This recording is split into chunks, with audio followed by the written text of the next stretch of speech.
Нотын урамшууллын систем хэрэгжиж жил гаруй хугацаа өнгөрч байна. Энэ хугацаанд супер шагналын сан 450 сая төгрөг болтлоо өсчээ. Өчигдөр болсон суглааны тохиролт 450 сая төгрөгийн эзэн тодроогүй байна. Иргэдийн итгэл алдарч 450 сая төгрөгийн хонжуур луур байсан гэж үзэх болжээ. Тэгвэл баримтын 450 сая төгрөгийн хонжуур луур байсан уу?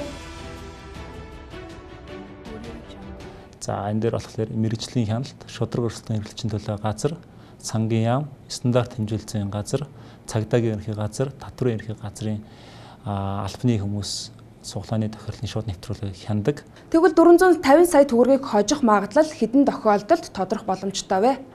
За иргэд маань хичнээн олон баримт бүртгүүлэх тусам одоо ер нь суглаанд хожих магадлал нь өснө.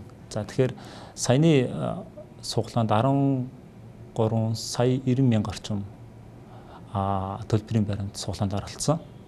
За тэгэхээр 450 сая төгрөгийг хожих магадлал нь 13.9% байсан.